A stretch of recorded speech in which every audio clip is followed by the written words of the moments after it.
Bine v-am găsit, dragii mei din Zodia Vărsător, oriunde v-ați afla.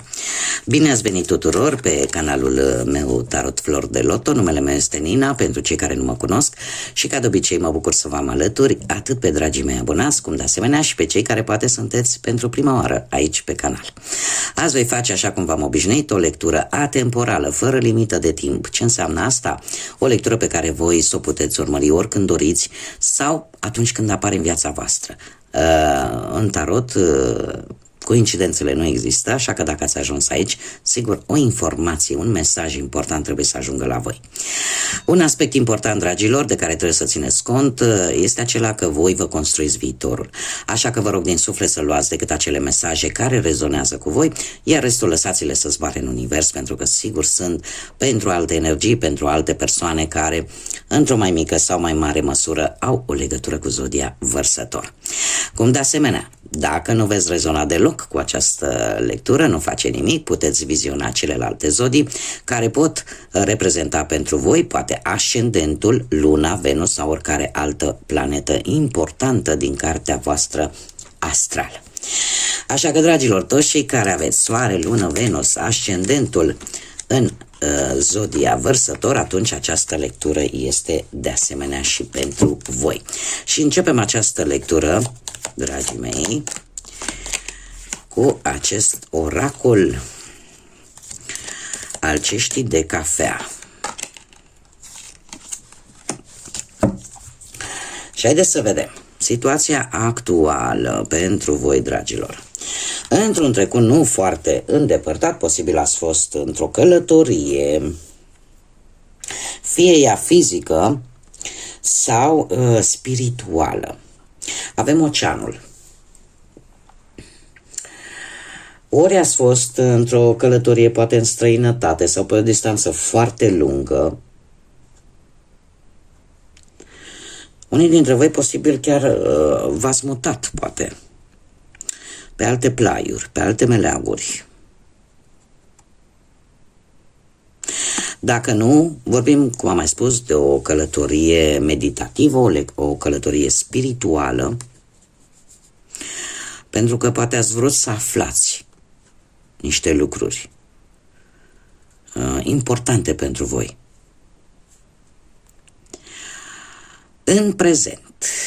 În prezent avem coroana. Un succes, să spune, ori în afaceri, ori în dragoste, ori în viața profesională.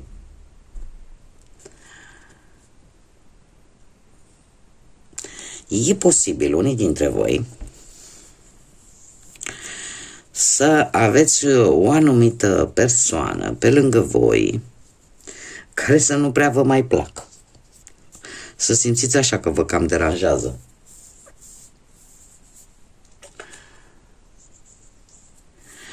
Acum, este singura carte din acest oracol al ceștii de cafea care îmi vorbește de o veste oficială și care îmi vorbește despre conducători de țară. Știu că pare un pic ciudat, dar cine a făcut acest oracol asta spune. Vis-a-vis de această carte, este singura carte din tot oracolul care ne vorbește de o veste care pe tine, într-un anume fel, te va afecta și care are legătură cu o decizie oficială dată de cei care conduc o țară, indiferent că poate te afli eu sunt româncă, da? Poate te afli în România sau poate te afli în altă țară. Există aici o decizie luată la nivel înalt, la nivel politic, să zic așa, care pe tine, într-un fel sau altul, te va afecta. Mă poate să te afecteze în bine, poate să te afecteze în rău. Posibil și lucrul ăsta.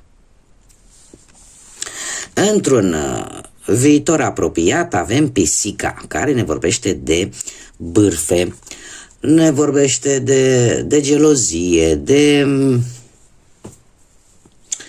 de lucruri care în general nu prea fac bine. E posibil să ai o persoană destul de geloasă sau invidioasă pe succesul tău, pe ceea ce tu realizezi. și de care să afli. Nu știu, poate auzi anumite zvonuri, anumite bârfe. E posibil să fie cineva ascuns, cineva care e ca pisica. Da, se dă așa pe lângă tine, dar care nu e ceea ce pare. O persoană destul de silențioasă, dar care nu are gânduri foarte pozitive vis-a-vis de tine, așa că mare atenție. Haideți să vedem ce ne spune tarotul, dragilor, din Vărsător pentru următoarea perioadă pe plan profesional.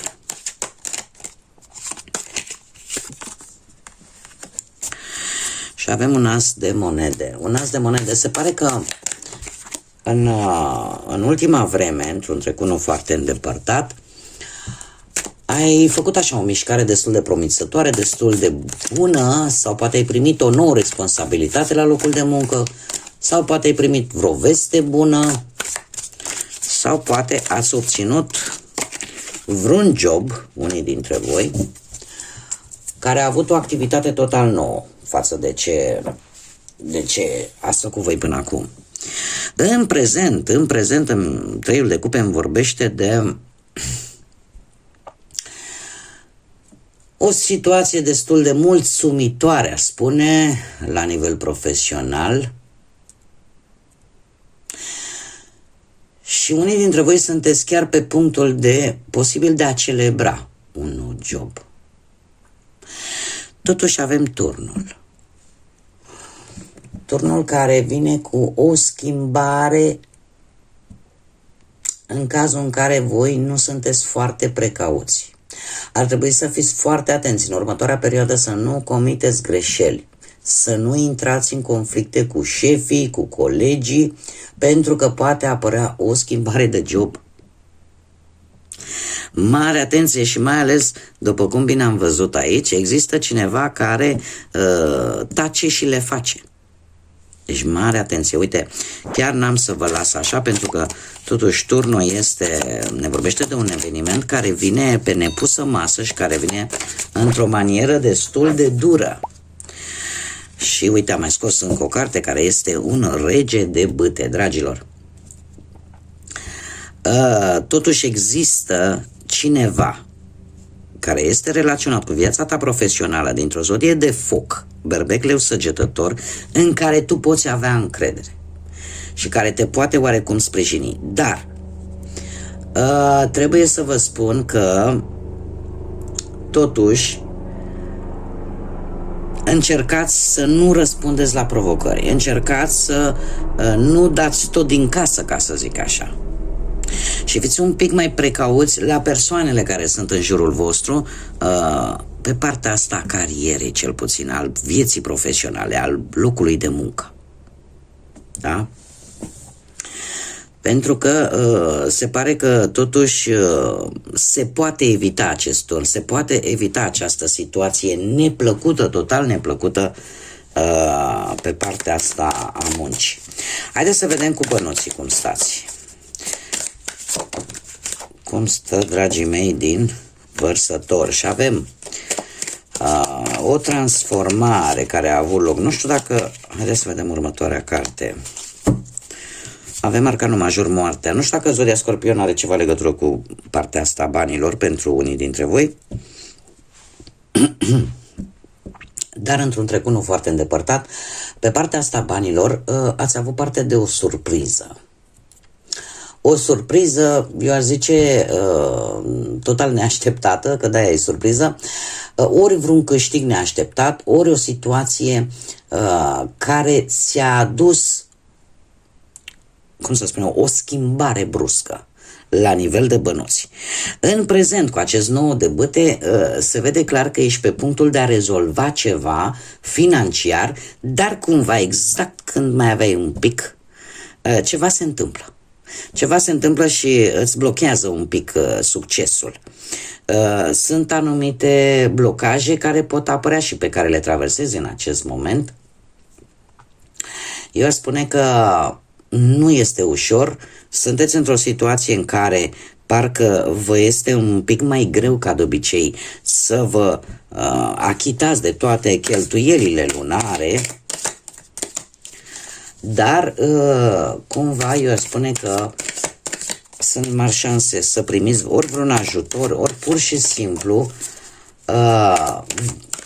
nu te vei lăsa, nu vei renunța. Adică chiar dacă, cum e vorba aceea de îmbătrân, te lupți cu morile de vânt, să o scoți la capăt și o vei scoate. O vei scoate. Pentru că avem steaua care te și reprezintă ca și zodie pe tine, dragă vărsătorule, și îmi spune că într-un viitor apropiat sunt mari șanse ca norocul să vină de partea ta și să ai un câștig extra sau să faci o bună afacere, o bună înțelegere, în așa fel încât să rezolvi această situație care în acest moment te cam frământă. Da? Totul e bine când se termină cu bine. Haideți să vedem pe plan sentimental pentru cei care sunteți într-o pereche. Și avem un 6 de monede. Dragilor, voi ați traversat ultima perioadă,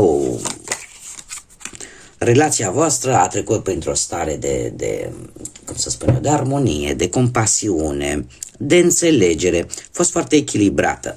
În prezent, pajul de bâte îmi spune de o veste bună care vă poate aduce chiar perechea voastră.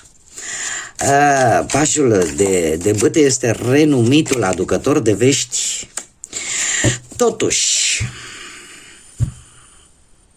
uite că m-am cam grăbit. De obicei aștept să-mi vină următoarea carte. Într-adevăr, în prezent e posibil să fi primit o veste, dar care pe voi să nu prea vă placă. E posibil vestea să fie bună pentru perechea voastră, dar nu și pentru voi. Pentru că aici mi-apare un 3 de spade. Într-un viitor apropiat. Pajul ăsta de bâte, nu știu, poate că va trebui să plece. Vine cu o veste în care cumva se discută despre o călătorie. Iar pe voi vă doare acest lucru. Orică, de asta spun că pentru perechea voastră e posibil ca vestea să fie bună în sensul că poate, nu știu, și-a găsit un loc de muncă în altă parte, la distanță. Dar pe voi vă doare această veste. Pentru voi cumva nu este atât de bună cum este și pentru perechea voastră. Și pentru alții, dacă nu vorbim de acest lucru, e posibil ca vestea, de asemenea, o ceva care pentru voi nu vă cade bine deloc și vă simțiți răniți cu acest 3 de spade. Într-un viitor nu foarte îndepărtat, posibil să apară anumite neînțelegeri, anumite decepții. Acum trebuie să vă spun un lucru. Știți cum e, că nu e chiar atât de rău pe cât pare. Dacă între voi există sentimente, dacă între voi există, cum să spun eu,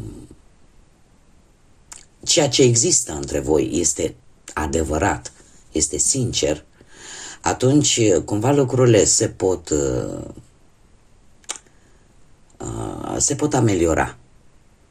Dar într-adevăr apare și cealaltă parte a monedei, în care unii dintre voi posibil să nu prea vă convină această veste pe care voi o primiți și să vă gândiți deja la separare. Eu nu fac altceva decât spun ceea ce cărțile îmi transmit. Acum voi știți cu cine rezonează această situație. Haideți să vedem pentru cei care sunteți singurei. Singurei poate în urma văduviei, din păcate, sau a divorțului, sau unei despărțiri, sau poate că nu ați reușit până acum să vă găsiți un partener. Dragilor, dragi, într-un trecut nu foarte îndepărtat, cei care sunteți singuri, aș spune că ați schimbat forma de a face lucrurile. Cumva ați început să mergeți în locuri diferite, unde poate ați cunoscut persoane noi. Sau pur și simplu ați încercat să fiți mai meticuloși. Mai meticuloși, mai răbdători posibil, mai responsabili, mai perfecționiști, sau poate cumva încercați cumva să vă onorați anumite promisiuni. Cumva ați făcut așa o schimbare, ori voi, ori e posibil să fie apărut, nu de mult, în viața voastră, un personaj care să aibă legătură cu zodiile de pământ, Taur, Fecioară sau Capricorn, care, eu aș spune că are o situație materială destul de bună. Pentru că vedem aici, în prezent, un 10 de monede. Un 10 de monede care vorbește de cineva cu bani. Cineva care, nu știu, sau are propria afacere, dar are o stabilitate la nivel material. Cam același lucru care mi-l spune și acest cavaler de monede. Și într-un viitor nu foarte îndepărtat, mie mi-apare un 4 de bâte. Adică se preconizează ori un eveniment important unde sunteți și voi implicați, ori poate chiar gândul la o căsătorie sau la formarea unei relații, la o logodnă. Da? 4 de bâte pe planul ăsta amoros îmi vorbește de șanse foarte mari ca voi poate să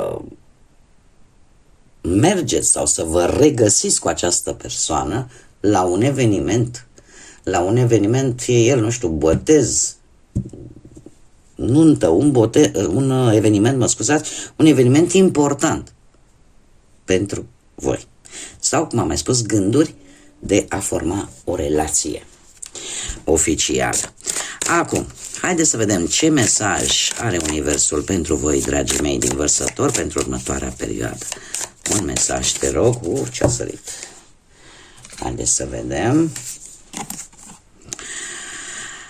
Și ce ne spune? Păi ne spune în felul următor, că acest nou capitol din viața ta cere să vezi lucrurile într-un nou mod. Să te vezi pe tine într-o nouă perspectivă. Tu nu poți continua să vezi și să interpretezi anumite gânduri cu aceeași înțelegere pe care ai avut-o până în acest moment. Nu contează ce ai de înfruntat, da? Ce vine în viața ta sau cum te simți, va trebui să le vezi dintr-o perspectivă mai diferită, mai înaltă.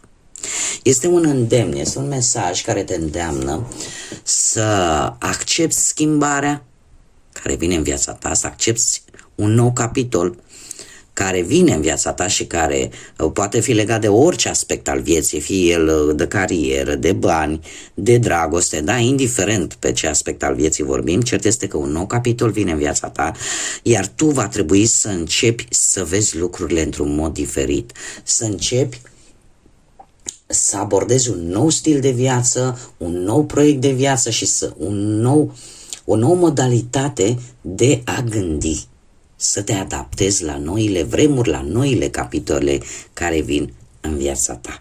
Și încă o dată vă aduc aminte, dragilor din Vărsător, independent că această lectură este o lectură atemporală, așa cum am spus-o încă de la început, trebuie să țineți minte că pe 19 noiembrie 2024 Pluton a intrat în zodia voastră, iar voi sunteți principalii, ca să zic așa, cu ghilimele de rigoare, afectați. De ce? Pentru că Pluton vine cu schimbări majore, atât la nivel global cât și la nivel personal, și mai ales pentru voi vin aceste schimbări. Eu am, ținând cont de zodia voastră, per general, ca și zodie, voi sunteți socotiți rebelii zodiacului, revoluționarii zodiacului. De ce? Pentru că aveți această caracteristică de a ști, de a cunoaște lucruri noi, Așa că nu cred că ar fi o mare problemă pentru voi să vă adaptați la noile schimbări care vor veni și care trebuie să vă spun că vor dura 20 de ani. Acest Pluton va sta în Vărsător timp de 20 de ani. Adică timp berechet există și nu numai pentru voi, pentru toate zodiile vin aceste schimbări, dar cu predilecție pentru voi va fi ceva un pic mai profund. Așa că, dragilor, aceasta a fost lectura pentru voi. Eu vă mulțumesc tuturor pentru atenție, vă mulțumesc tuturor pentru toate acele gesturi minunate, comentarii, distribuiri, like-uri, sunteți minunați și, de asemenea, invit pe toți cei care până acum nu s-au abonat și poate au rezonat sau poate pur și simplu v-a plăcut maniera în care eu fac aceste lecturi de tarot.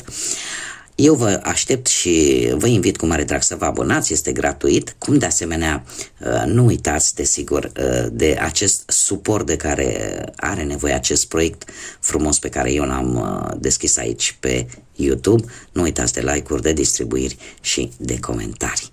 Până data viitoare când ne vom reîntâlni, numai bine vă doresc să aveți parte de multă înțelepciune, de multă lumină în suflete și în gânduri, iar până la următoarea lectură să fiți iubiți, dragilor!